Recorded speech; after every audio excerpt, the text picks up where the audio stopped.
Good morning. I extend a very warm welcome to our honored resource persons, esteemed guests, and respected participants at this two-day International Interdisciplinary Conference on Masculinities in India, Mapping Alternative Masculinities, being organized by the UGC-sponsored Women's Studies Center, Brabourne College, in collaboration with the Research Center for Women's Studies and the Department of English, SNDT Women's University, Mumbai. I request our principal, Professor Dr. Siuli, Visiting Principal, Brabourne College, Kolkata, to please deliver the inaugural. Thank you, Monalisa. Respected collaborators and organizers, respected keynote speaker, and respected other resource persons today and tomorrow. Respected participants, my esteemed colleagues, and our beloved students, a very good morning to you all. It's a wonderful occasion when the Women's Studies Center, UGC-sponsored Women's Studies Center of Brabourne College, in collaboration with the Research Center for Women's Studies and Department of English, SNDT Women's University, Mumbai, is organizing a two-day International Interdisciplinary Conference on masculinities in India, mapping alternative masculinities, and the conference is being started now. Indian masculinity is quite complex and evolving, influenced primarily by historical and also by cultural and religious factors. It is transitioning from traditional or conventional forms of authority, physical strength, and superordination to a more modern and emotionally complex form, embracing an overt or a covert challenge, basically against patriarchal norms. But in a largely patriarchal society like India, traditional expectations of male supremacy and stoicism often persist. One cannot deny evolving attitudes of males. Yet, traditional views where masculinity involves controlling partners in a rough and tough way are still present. Even when men intend to come out from the traditional forms of masculinity, they have to face limitations imposed by rigid gender roles and societal expectations. A departure from traditional masculine behavior may sometimes provoke violence on the part of the intimate female partner. There is quite often a controversy between the evolving reality of modern Indian masculinity and outdated portrayals of masculinity in our media. Under these changed circumstances of some men's changed mental setup, the concept of alternative masculinity becomes quite popular. It refers to non-conventional expressions of manhood that openly challenges the traditional stereotypes involving emotional openness, rejection of violence, and above all, gender equality, at least to some extent. Alternative masculinity implies creating a healthier model of manhood which can accommodate a wide range of experiences and identities. It definitely emphasizes men's positive roles in the family and relationships. No, I'm not going to linger my speech anymore. After all, my knowledge of alternative masculinity is really, really limited. And we are all eagerly waiting to hear our keynote speaker today, and also from other resource persons today and tomorrow. And I'm pretty certain that after every talk, there will be questions coming from the members of the audience, and lots and lots of their probable answers too would be provided by our speakers, our resource persons.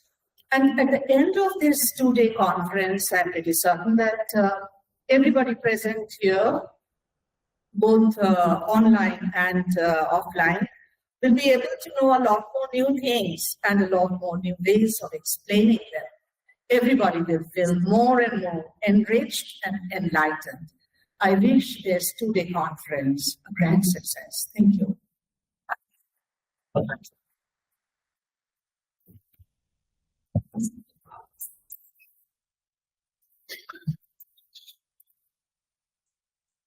Thank you, madam. Our keynote speaker today is Professor Dr. Srimati Basu, Professor of Women, Gender and Sexuality, newly at the University of Virginia. She's an interdisciplinary scholar of gender and law, social movements, marriage, violence, and South Asia. Until recently, she was the Georgia Davis Paz Endowed Professor on Cultural Studies of Violence and Chair of the Gender and Women's Studies Department at the University of Kentucky. She is the author of the monographs, The Trouble with Marriage, Feminists Confront Law and Violence in India, published by the University of California Press, 2015. And she comes to take her rights, Indian Women, Property and Propriety, published by the SUNY Press, 1999. She has also been the editor of Dowry and Inheritance and co-editor of Conjugality Unbound, Sexual Economy and the Marital Form in India, both published by Women's Unlimited. She's presently working on a monograph about the anti-feminist men's rights movement in India, and has also started a new network project on private detectives in India. She was the president of the Association for Feminist Anthropology for 2021 to 2023. We are honored to have you with us today, madam. I request you to please begin your address. Hi, good morning. Very early morning for me. And thank you so much for inviting me. And I'm really very sorry that I'm missing being in Kolkata by about 4 days. I'm missing being in Bombay by about 4 days, actually, also. So, hey, can I share my screen? Yes, madam. I'll try to share my screen and then read from my iPad. Huh?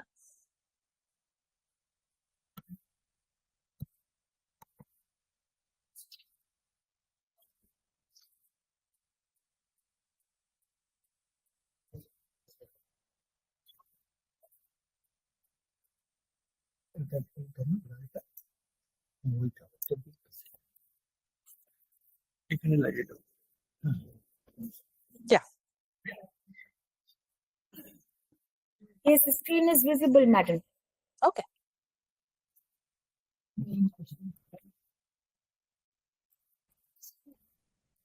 How about now?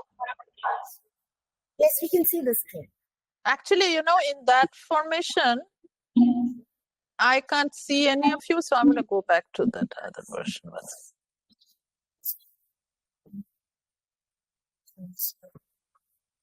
Hang on, let me go back to Google.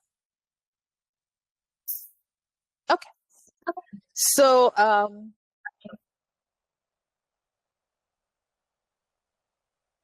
if I went back to that full screen, could you still see me? We could see this. Yes, we could see you, ma'am. Okay, then I'm If the screen is-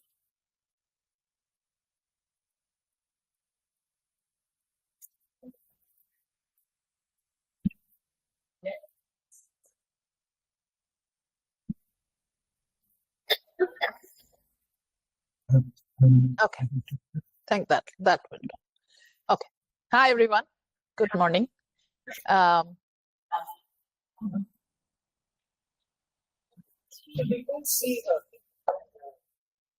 um, so Madam, yeah, hi. screen. We can see the screen, but we cannot see you. We are projecting the laptop screen on a big screen on the stage, so the audience can see you, even if you cannot see the audience. But I'll turn it off when I'm finished talking. How about that? oh, okay. Thank you, ma'am.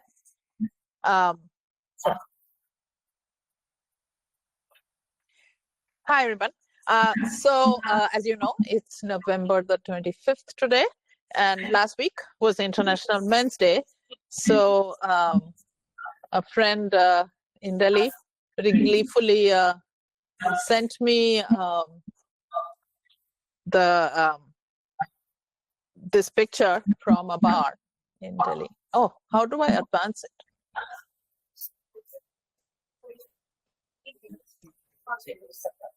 Wait, I have to advance it from here. Yes, ma'am. Did it advance the screen? Yes. We are seeing the second screen. Okay. Monkey Bar, New Delhi. So I think I have to do it from the presentation and not from the Zoom. I got it. So so International Men's Day. A friend gleefully sent me this picture from Delhi, from Monkey Bar, and you can see it advertises a beer discount. Of course, it had to be beer, and in that style of half-price drinks for ladies, popular in the U.S. So you'll see that this ad signifies masculinity, not just in the reference to the bro code, but also in the foaming beer steins, the puffing up biceps, etc. Right? So, in other words, the impulse to celebrate men, implicitly Men's Day because they are less celebrated, it still couldn't get away from these signifiers of hegemonic masculinity, right? The biceps, the beard, etc. The bro code. So you'll all remember we tend to still celebrate International Women's Day, but it has gone generally from being a day of feminist solidarity marches to a kind of a consumer or media event, hyper feminized celebration of women's labor. So there has become a suggestion that what about the other side, right? So International Men's Day seems to be often posed as a parallel to that. I've been noticing for the last couple of years that people mention it as if it's a parallel to International Women's Day. International Women's Day, as you know, is created from a big history of political activism. And so people around November 19th will send you a bunch of things. I was at an academic conference on masculinity studies and they were like, oh, hi, happy International Men's Day, etc. So I want to suggest that it has a different history and a different valence, right? So here is the website of the International Men's Day group. It's located in Australia, a page which argues for the unexceptionable goals, you can look it up, of inclusion and recognition. They say, on November 19th, International Men's Day celebrates worldwide the positive value men bring to the world, their families, and communities. We highlight positive role models and raise awareness of men's well-being. One of the 6 pillars of International Men's Day is to improve gender relations and promote gender equality not only for men but women too. In this light, our theme for 2021 is better relations between women and men, right? So it says the month of November is important to men's souls. So nothing in there, nothing offensive in there, I would think. I think very much that it's kind of an Australian imagination of diversity. You know, you could see there are surfboards, there is the ocean, there are some number of men of color. Australia, by the way, is a place where there's been a lot of work between men's groups and health organizations. So this is an image of carefree fun, right? In a men's world, we say a homosocial world where you hang out with people of seen to be of the same gender. This is a day of International Men's Day, is a day away from provider burdens. You reclaim easy relations among men. If you scroll through the website, you'll see other images, which are straight couples with babies, fathers and surfing with children, fathers rocking babies, playing soccer, watching someone who looks like a girl play a violin. It seems to give you a sense of the group, that the group teaches men and boys the values, characters, and responsibilities of being a man. So I'm really interested in the page because to me, it shows this dominant approach to global men's rights politics, which is on the one hand, inclusion and openness as a kind of stated reason, a little vibe of melancholia, but not very much about masculine power or privilege. Like this site does, pages like that and similar groups, foregrounds joy in the company of other men, celebrating the work of sharing the pressures of masculinity openly. It highlights positive contributions of male role models to counter the mass of accounts of patriarchal violence, which they say is too much in the news. And it talks about human rights and gender equity on its pages and the discourse of inclusion. But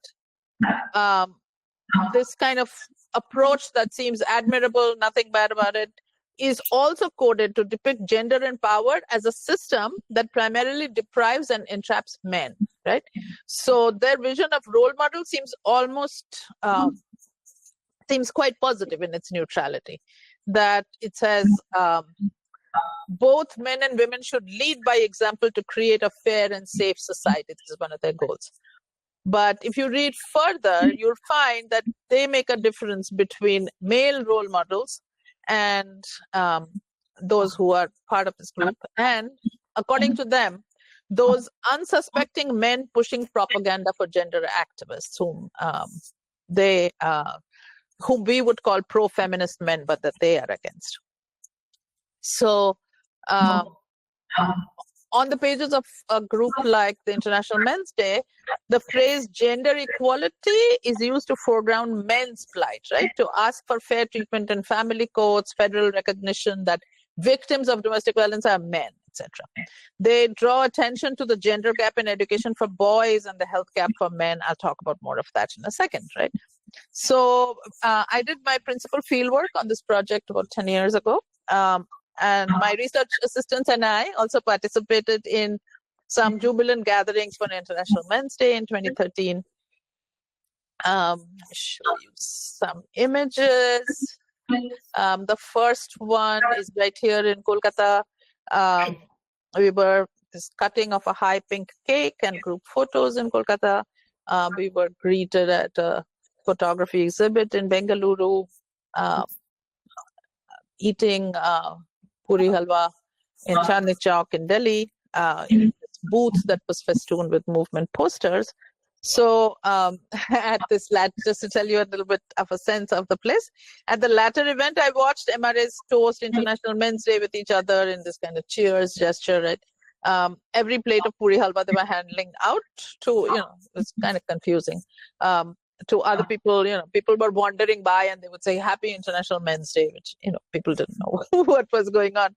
So then they took a group picture in front of the biggest manor. Everyone said cheese, right? So they saw it as a day of friendship and camaraderie. And they were chatting with this woman who I call Alka, a filmmaker who's one of the prime organizers of the Delhi wing then. So she was trying to position people for the picture. Someone said to her, "It's Men's Day, let us make the decisions for once," right? And she said, "Ha, sahi baat." what he said, right? So there's this perception that Men's Day is the one day in the year that men get to make decisions. As they all ate together, she rose to get another round of puris for the group. Somebody else was joking, saying, "Oh, it's Men's Day, we are not going to do any work today," meaning they labor all of the rest of the time. So I described this as, it seemed that Men's Day was a utopian space of freedom where men got to make decisions in the world, refused to serve food to others, in contrast to supposedly every day they had only domestic agreement to everything, and every day only labor, right? So in that way, Men's Day was constructed as a kind of a special oasis in there. And in case you believe that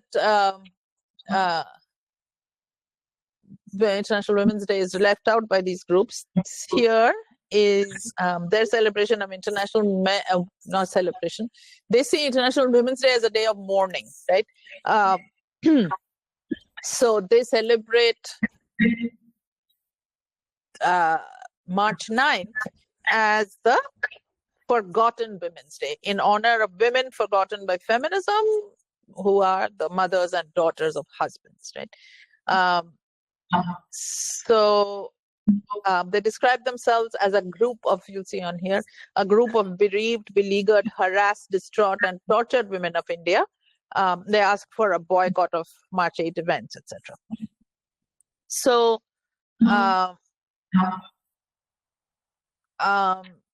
they ask for a men's department, etc., etc. So that women's and men's rights in that are constructed as a sort of zero-sum game, right?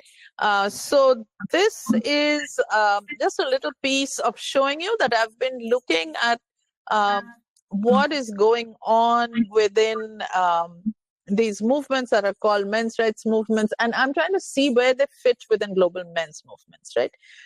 So just to give you a quick sense, these global movements can be social groups or virtual communities. Sometimes they're local, sometimes they're transnational. I think in India we see the whole range of them.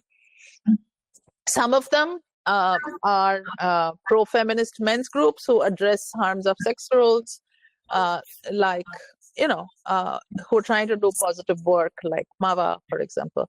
But also there are a variety of sort of alt-right, sort of potentially violent men's organizations. So my point is that they span the range of courses, right? Many, like the Indian MRM, have come about from husbands' dissatisfactions with divorce and custody decisions.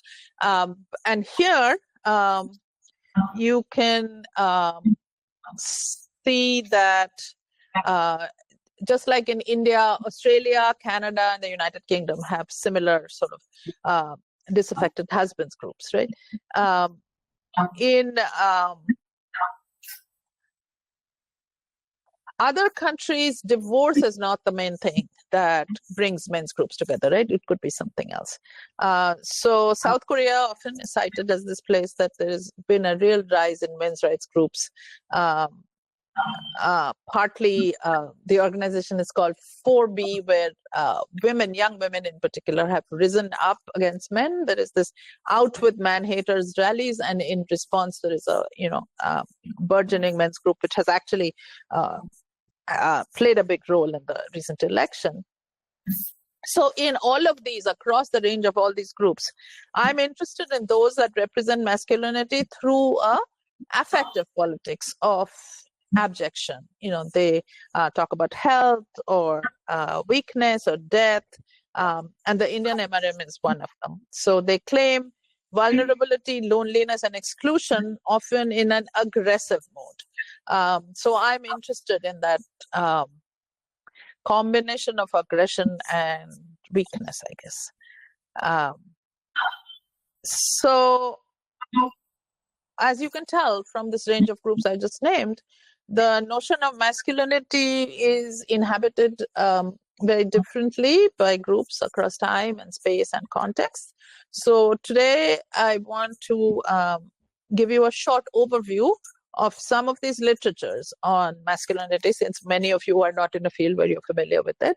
And then I'll focus on a couple of global issues that arise in my research.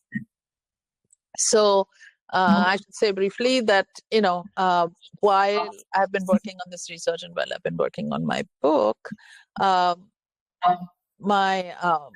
could see that I was trying to read everything I could on masculinities. My father in his last years of life, in his late 80s, was providing me a kind of real life tutorial on its deep hold. And it reminded me that, I would see in him, he had been a really kind of a very gentle person, that but I would hear in him these ideologies of masculinity that reminded me that this is not just, the ranting, angry MRA is not the only form in which people deal with ideas of hegemonic masculinity. So,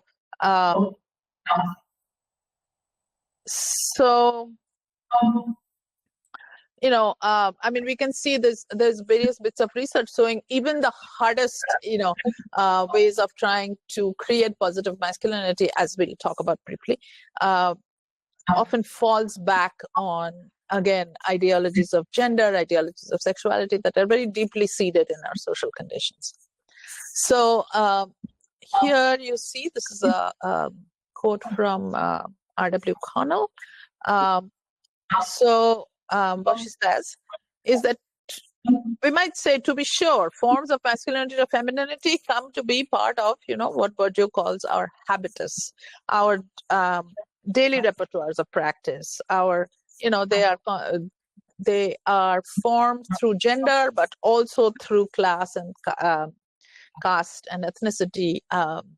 Connell, of course, applies the categories that are relevant to her setting. So, kinds of masculinity echo the flavor of their time and place. They are rooted in histories. They're rooted in political economies. So they change and shift. Dr. Sarkar was pointing out, they often retrench their power in disguised form, right? So historians and anthropologists have long demonstrated that discourses of colonization, among other flows, shaped gendered perceptions and practices for the governing and the governed, right? That gender was used as a kind of a primary axis of relations of rule for colonial powers. So Connell, this is her book, this is her,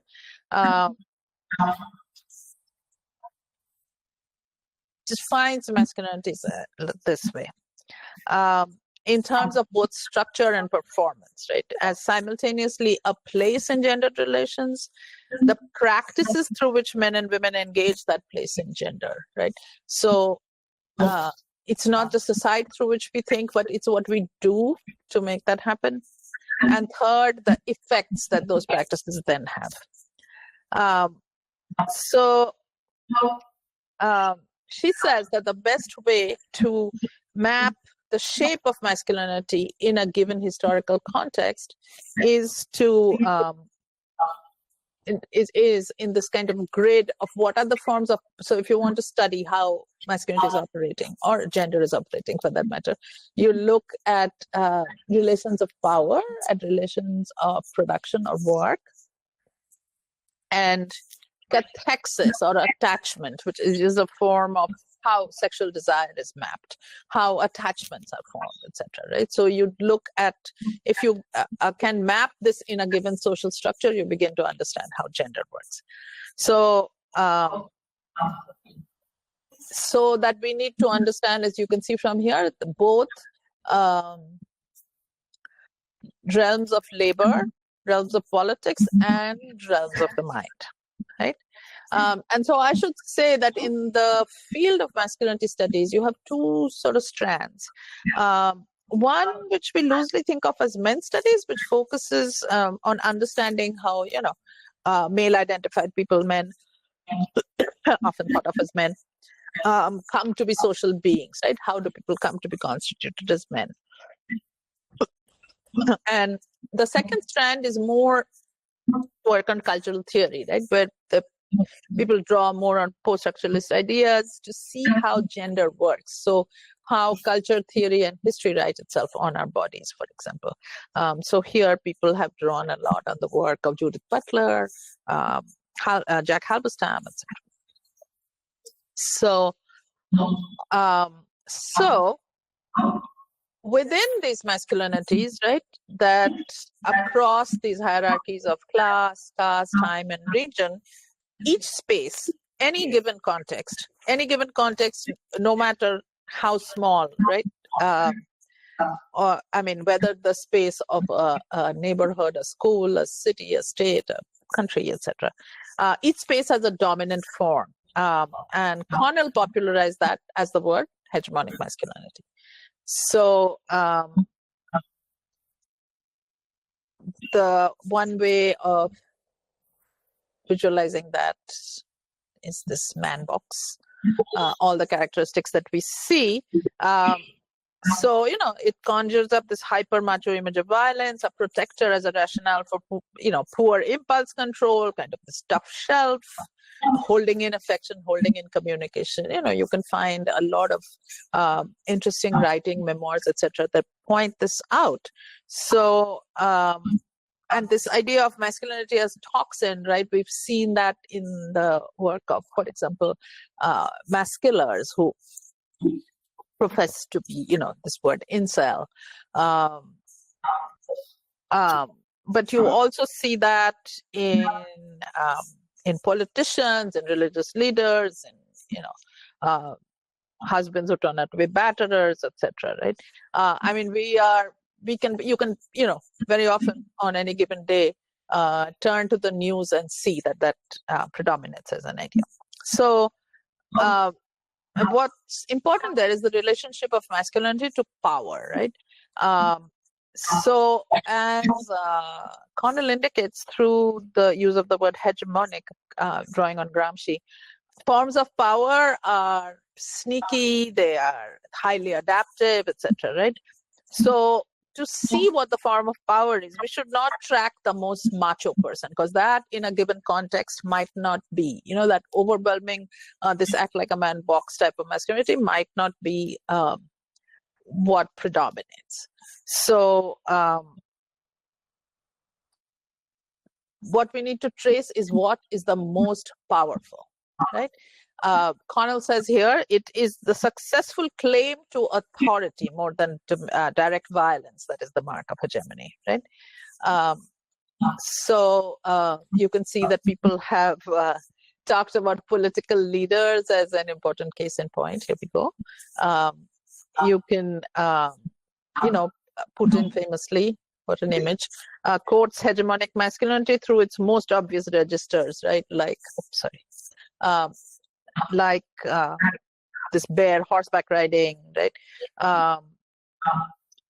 Bolsonaro, Jair Bolsonaro from Brazil, there, that marketing of his pistol hand, right, has often been talked about as successfully mobilizing people across classes to show up to the votes by using this kind of idea of a moral masculinity. And I have included Modi ji there as a reference to the way in which the 56-inch chest functions in this idea of how masculinity is constructed. So in Khoja Mulji's work, she talks about Pakistan, for example, in how representatives both of the state and of Taliban appeal to use their idea of the state and use their masculinity to draw in male publics through two different sorts of registers, right? Who represents the state and who represents power in the Taliban. So, as you can see from these examples, the power these men embody relies as much on local contexts and histories as on scripts of gender in a given context, right? So, and one other thing, just to go back to this for a second, that the power derived from hegemonic masculinity also accrues to those who might not fully exhibit its characteristics, who are the, non-toxic inheritors of privilege. So Connell and Messerschmitt call that complicit masculinity. In their words, men who receive the benefits of patriarchy without enacting a strong version of masculine dominance, right? So you don't always have to be that over-the-top shooting killer to also get the benefits of patriarchy, or the gains of patriarchy to men who, seem to be, among us doesn't mean that they don't carry certain dividends and certain privileges. And so how are we going to challenge that and talk about that? So, but when privileges and or burdens of gender interact with other forms of marginalization, they may not necessarily produce empowerment, right? So I'm saying that just because one carries masculine power, complicit masculinity, forms of power, doesn't mean one has the upper hand in a given situation, depending on your class, your location, your caste, etc. So, Mrinalini Sinha, this is the image of intersectionality produced by PowerPoint. It's quite funny. But so Mrinalini Sinha in her work on colonial masculinity reminds us to defocus from gender, to see it in combination with other identities, right? She talks about masculinity itself is understood as constituted by as well as constitutive of a wide set of social relations. And that masculinity is constructed through and traversed by multiple axes of race, class, sexuality, religion, and ethnicity, right? So we can't ever think of masculinity as a thing in itself. So once again, there's a very sort of exciting new research on the ways in which people try to construct their masculinity, try to draw upon discourses of masculinity, even though they're disempowered in other ways, right? So Asik Soz, for example, works on Turkey, on veterans who have lost their limbs, for example, and who use those limbs in sort of a gesture of showing themselves to be brave in a way that they want to distinguish themselves from other poor people who are gendered in a different way, right? Or there is some work on Della Pupa on Bangladeshi migrants in an Italian town, right, where these men have moved to Italy. They go through de-skilling. They have no, local romantic prospects they see, and that what they do is they draw upon the power of family immigration, right? They turn to sort of more patriarchal discourses of provider and community leader, etc. So even though they are disempowered as men in that context, they then use that patriarchal privilege in a different way, right? Alcalde worked on Latino men in the U.S., showing that migration altered the kind of gender dynamics of power, right? And that increased domestic violence within those groups because there was a sort of overcompensation for situations in which masculinity had been threatened in that context. So, but as we said, hegemonies are not static or universal, they're highly adaptive to trends. And here we want to move into a thing that I think is really important to the argument I'm making, which is the idea of hybrid masculinities. So these are the two main folks who have worked on it. So Dumitru calls it an appropriation of diverse elements from various masculinities. The examples I draw here are from their examples. One, the ways in which straight white guys in the US take on the elements of African-American fashion as a way to be cool, or this thing at the bottom is the Shutterstock image of what a metrosexual is supposed to look like. We can disagree with that, but that's what they think it is. This third example here is from the, should I say, the boutique store, the shop, 135 East in my neighborhood in Kolkata, where you can see that there is an appeal to a sort of rough, masculine neighborhood boy idea for a shop that is just, much more expensive and fancy, but it is trying to draw on the capital of that to see cool, right? So in these cases, they describe them as this appropriation of diverse elements from other masculinities that give power to the people who adopt them. So Bridges and Pascoe again describe this as selective incorporation of performances and identity elements with marginalized and subordinated groups, right? So you take that on. So, but that, I mean, everyone would say that this is a form of power, right? I'll give you one example, which I really love, which was a couple of pieces on vegan masculinity, right? How instead of being seen as weak, these men have, in this old sort of linguistics work idea that they reconstructed themselves as seeming strong. They talk about it as emotional choice instead of emotional weakness. So instead of vegan being seen as wimpy, it's seen constructed in a different way, right?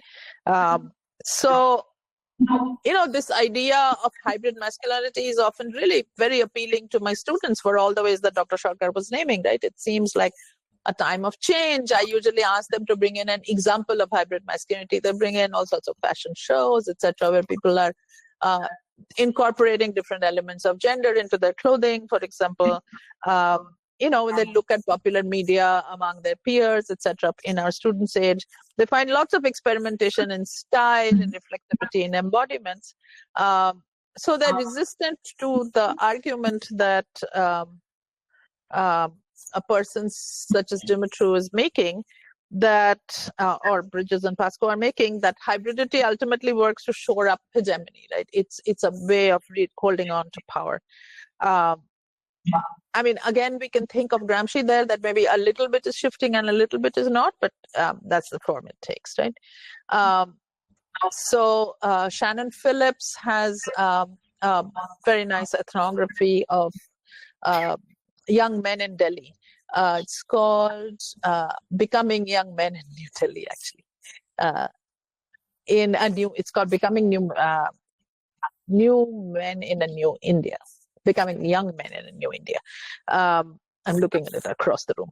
So, Shannon shows that in Delhi, young men, they seek to forge their modernity through fashion, through consumption, through, forms of intimacy. They seem to be very modern, but they cannot shed that generational patriarchal power over them. They cannot give up their gendered hostility in heterosexual relations, etc., right? So,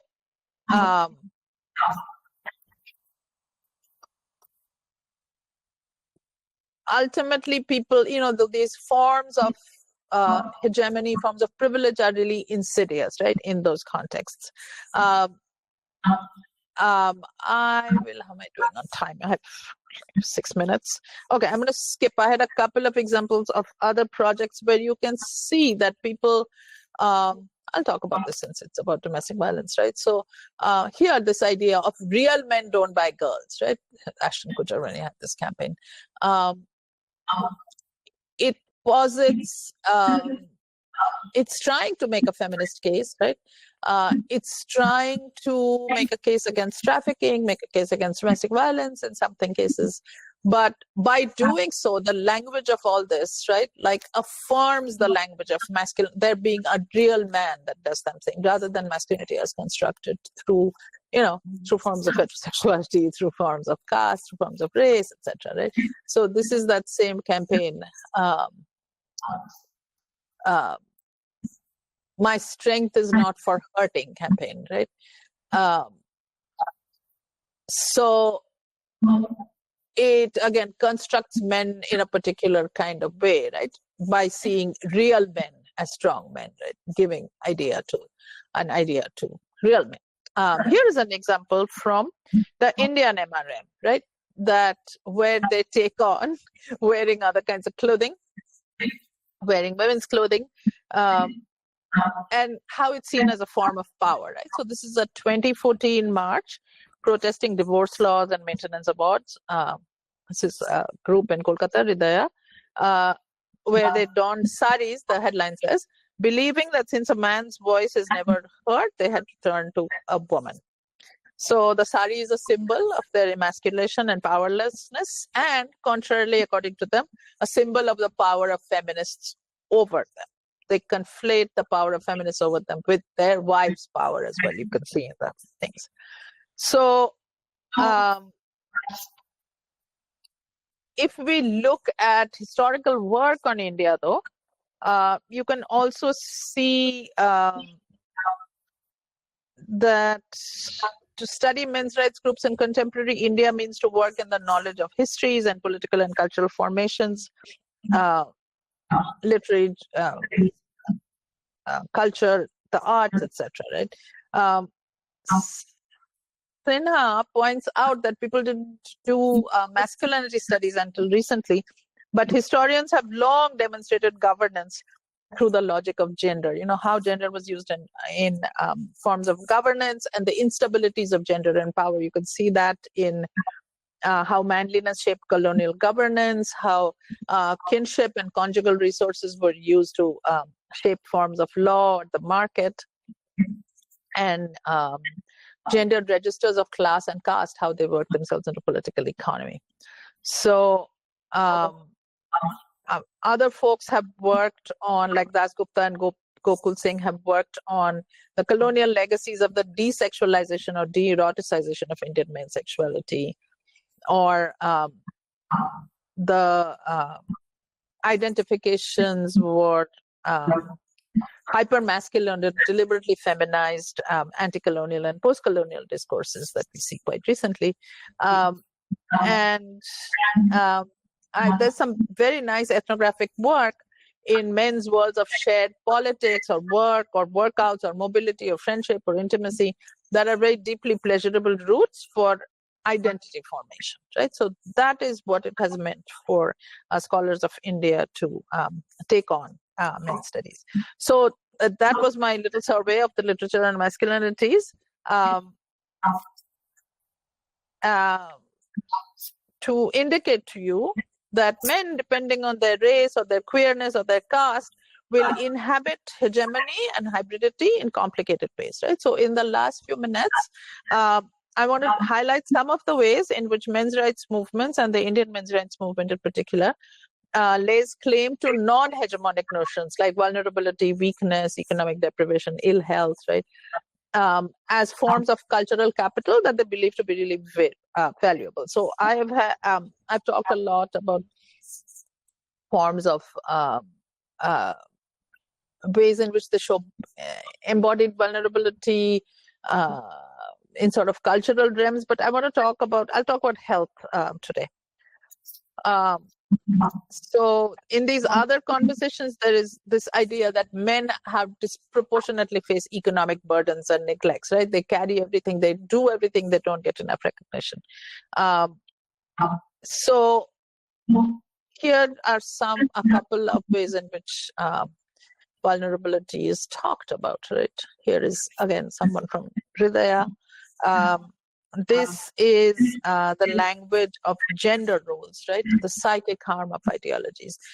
This from, it's an interview in Delhi where someone points me to, we're at an interview and there's a little girl playing in the corner, right? Who makes it seem like you can sympathize with the first one, but here you see the idea that there are girls' greater freedoms or no problems with them is seen in a very different way, right? So that is how these men's rights activists are talking about why men have a greater vulnerability in life without looking at questions of comparative power or privilege. So just to show you briefly, there's a lot of concern, justifiable concern, for men's health issues, the lots of the global health reports that show differential conditions. There are all kinds of things that affect that. So much so that it shows up now in UNICEF's, UN General Assembly's concern for men's health and the Sustainable Development Goals. It seems a little much that the language for these is the language of leaving no one behind, as we used to talk about feminist groups earlier. So, and this has to do with about men have higher mortality rates. They have a higher number of non-communicable diseases. External causes, including suicide, is much higher in men, etc. Right? So importantly, these scholars point out that the gap is attributable to social and cultural factors, or as the Lancet puts it, the biggest drivers of life expectancy are linked to social determinants of health. So the report quite explicitly blames hegemonic masculinity, right? So it says, I'm saying that the report blames hegemonic masculinity because they cite strong beliefs, norms, attitudes, and stereotypes of masculinity are prevalent and harmful for men's health. These beliefs create social barriers that prevent men from seeking medical services and that expose them to greater risks. Similarly, Etienne, who works on this, draws attention to gender roles and looking at the problems with health. Men's risk-taking behaviors and their underutilization of health services are strongly linked to gender differences and predominant norms of masculinity about what it means to be a man. So risk factors include lifestyle, like unhealthy diet and lifestyles, tobacco use, harmful use of alcohol, and help seeking, the inability to seek help, right? And here you see that hegemonic masculinity is lethal in two ways, right? One, it boosts up unhealthy risk-taking, and it inhibits remedies that people can bring themselves to do the things that they need to do. And this has been tough going. Moving these numbers has been hard because proposed solutions have tended to not pay attention to masculine socialization, right? They say, just do it, it'll get better, right? And so then men are in programs where they resent what they're asked to do because they have resented what these folks call a deficit-based approach that borders on victim blaming, right? They are asked to talk, to be emotionally vulnerable, to face self-disclosure. And so these guys who are represented by these statistics are not willing to move forward in that. So scholars actually have begun recommending that they need to create ways that are invoke hegemonic masculinity in some way, that require men to act in a certain kind of way. So among these statistics then, mental health looms very large. Anxiety, depression, suicide as one of the offshoots of toxic masculinity, according to these groups. So incels, for example, are often talked about in terms of their social concerns about mental health. So you'll see that this again comes up, global men's health statistics. This is a story from Newsweek some years ago. It talks about the suicide crisis, right? 40% rise. It compares it to battlefield rates. So this number, about double the number of men die by suicide as women. It sort of crops up a lot. I mean, that's a true number. So both these health and suicide recommendations are really crucial for the Indian MRM because they want to talk about suicide as a kind of crisis. I mean, everybody wanted to talk about it. This is one of the things that they said brought them to the movement, made them activists.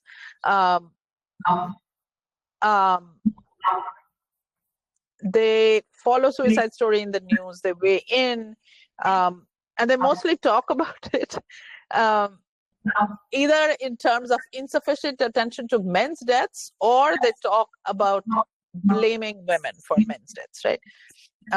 And one of the ways in which they frame it is not in terms of the harm that suicide might have come from, not in terms of mental health challenges, but the sort of idea that Indian criminal law or penal codes have a whole apparatus for women's suicides, right? For example, the rule for women dying within 7 years of marriage that men do not get to have because suicide and dowry are tied together in criminal law. So MRAs are quick to point out that there is no such mechanism for men's suicides, etc. So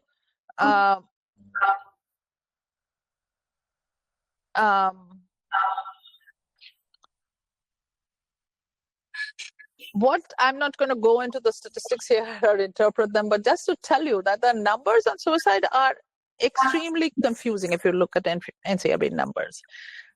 First of all, NCRB gathers, data in ways that cannot match these renditions. We don't exactly know what the causes are, but if you look at their causes, about 34.8%, about a third of suicides are listed as indeterminate or known causes, which is sort of actually par for the course for suicide. Suicide has a certain incommensurability, right? And the remaining 2/3, the largest categories are illness or family problems. And within family problems, you can see that it's more correlated with provider pressures for men and more with reproduction for women. So it's true that male suicides predominate. They don't predominate in categories to do with marriage, but they predominate in having to do with unemployment, with bankruptcy, etc. Right? So the most important salient big number about suicides is that 49% of men's suicides, and so I'm looking at the numbers of when I conducted the study, were among those categorized as self-employed, that is, right? 11.6% of them were farmers. 9% of suicides were among those marked unemployed, and 16% among those in service, right? So they disproportionately pertain to people in poorer jobs, and they are hugely correlated with low levels of education, meaning low levels of economic sustenance, right? So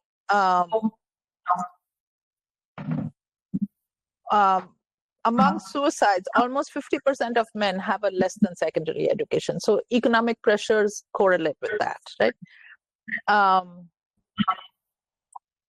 I won't go into the statistics of divorce, but you don't sort of see a clearer image there, right? So in these two examples, right, health and suicide, you see something that is an objective sort of problem in the world, but that it is deeply tied with forms of hegemonic masculinity in many cases, and also with structures of class and caste, right?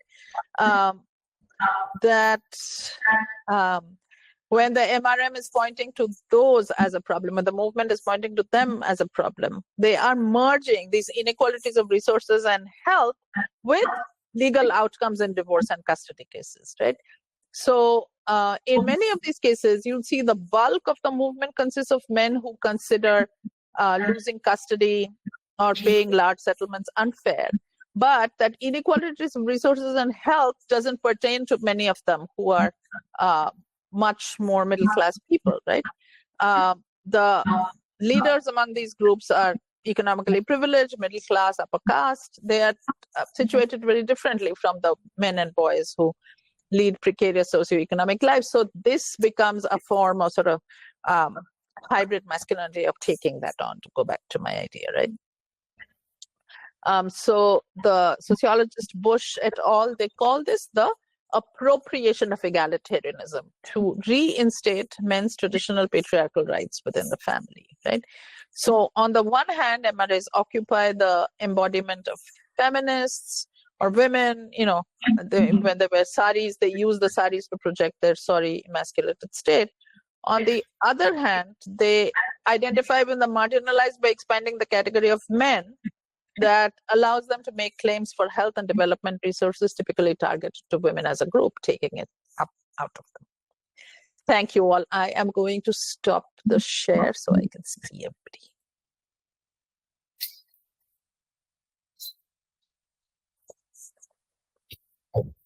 Thank you, madam. Thank you, especially for passing that idea of hybrid masculinities as well as hegemonic masculinities for us and how they are connected. Especially, we tend to think of toxic masculinity when we think of masculinities, but to speak in this way is then to think in terms of masculinity softer power, if we may say so. And also the idea that masculinity or gender alone cannot be thought of without intersectionality with reference to race or caste or class. In this seminar, we would like to then continue to think about alternative masculinities, whether it's possible to think of masculinities alternatively, and whether then it is possible to think in ways which may not make masculinities sites of power. So that will be as we go ahead. Meanwhile, I would now request Dr. Putul Sathe, Associate Professor and Head, Research Center for Women's Studies at SNDT, Women's University, Mumbai, to please address the House. It was indeed Madam who had first suggested that we could have a seminar on masculinity. Please, Madam.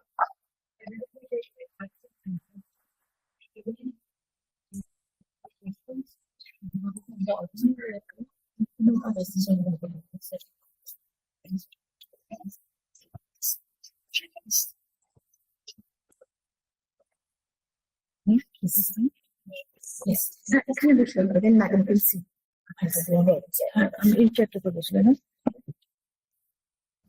So good morning, everybody, and thank you, Professor Basu, for that really excellent talk. We have been reading about you, and the fact that and the fact that we could have you for a conference which was co-hosted by RCWS Research Center for Women's Studies. I'm sure you know about it. Is really a proud moment for all of us.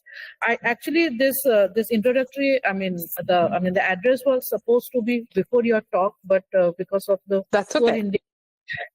I think so. This is something which should have happened. Before your talk, but nonetheless, I'll be repeating some of your points and also asking a few questions which I had, as we were thinking of organizing the conference. Yes. Now, these are some of my thoughts. It's not very, of course, it's not organized.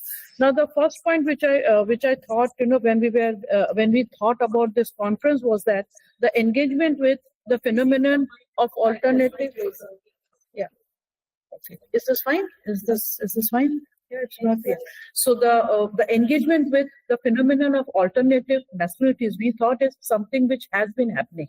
When we basically engage with cultural text, when we also engage with popular culture, and when we engage with the everyday experiences, I think we all are engaging with this process, or rather the phenomenon of what we can term as alternative, alternative masculinities.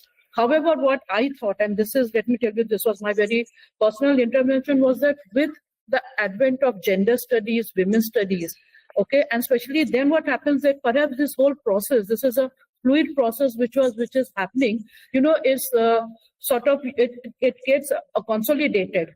And then what happens is the definition starts happening in terms of a binary relationship between hegemonic masculinities and non-hegemonic masculinities. Now, this is something which I thought we really need to think about, because I think there's both the categories. Is Professor Basu there? Yeah. Okay. Yeah. So both the categories, hegemonic. This non-hegemonic is something which has been contested, which has been deconstructed, which has been constructed. So I think alternative masculinity is already there. As I was thinking, why the need for the conference then? If I say that it's already there. So that is one point which I thought about. And then connected to this point is that I think there's a very complex relationship between masculinity, patriarchy, then alternative masculinities, then of course feminities. So there's it's happening in a wide canvas. So that was one point which I thought of.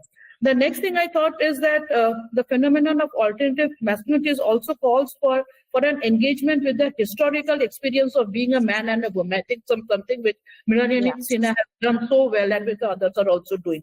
So they basically also point to the psychic and social investment in the construction of this masculinity, I think, which you spoke about, which has basically emerged in an intersectional framework. I think that the next point I also was thinking about was that suddenly this intersectional framework is being hyped a lot. So what exactly do we? So when you're talking about alternative masculinities, if you look at it in the context of, say, Dalit, just masculinities, how do you look at it? What do you mean? It is caste, gender, what? So I think that was something which I thought we need to think of. And the last point which I thought, which of course you have hinted, is the role of women's movement, queer movement, men's group movement, which coming from Bombay, Mawa we have been closely associated with. I mean, we have worked with Mawa so many times. We have seen their plays and all, and you have seen what they try to, what they have done. So in many ways, it is also, they have also basically deconstructed the whole imbalance of power. And I think for me, what was very important about alternative masculinities and men's studies, how do you engage with power? I think, and the next point which you spoke about was the whole concept of gender equality. You know, how do you look at it? And finally, I think this in terms, leads to the larger question of what kind of gender this imaginaries are we speaking about. So these are some of the few points as far as the introduction was concerned, but I'm very glad that you accepted our invitation and you were there to deliver the keynote address. So thank you, everybody. Thank you. Thank you. Can I, oh, sorry. Yeah, please to respond. Yeah, please. No, I was just very briefly going to say that I think we are actually talking about the same type of thing, right? That that the so-called non-hegemonic and the hegemonic are constructed, together in certain kinds of ways, right? So, like you said, femininity is in a again odd relationship to. It's not exactly a binary, but it is, I don't know, like a network or something like that, right? So the scope of everything we talk about is so vast and has so many differences in there that I'm curious to hear how, however long I can stay awake, I'm gonna stay and hear something. It is now 1:30, not so bad. Oh. So, yeah. Thank you. Yeah, thank you. So I hope you'll stay with us and we begin with the deliberations now. Thank you.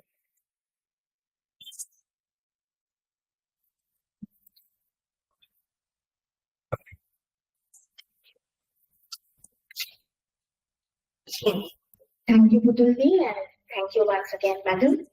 We now move on with today's itinerary. Our honorable chair for the next session is Professor Anirban Das. Dr. Anirban Das is interested in and has been working in the field of theories of the body and the subject, feminist theory, science studies, literature, and post-colonial studies, and broadly what has been called theory. He has been writing and teaching on these themes for more than 15 years. He is truly interdisciplinary. He has done his graduation in medicine, and then he shifted to a broad interdisciplinary field across the sciences, the humanities and the social sciences. So he has a master's in history and a PhD in philosophy. He has published books and articles in both English and Bengali.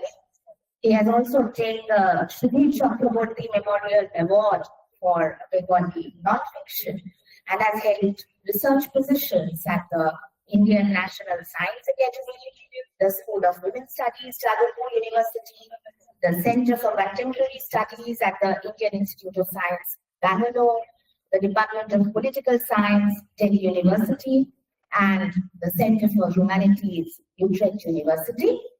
He has also been an affiliated researcher at ICUL, which is the Institute for Cultural Inquiry of the Faculty of Humanities at the Utrecht University. He is an associate member of Terra Critica, an international interdisciplinary network for the critical humanities. And currently he is a part of a group at the CSSC that coordinates the program on decolonizing the difficulties at the university, funded by the Mellon Foundation.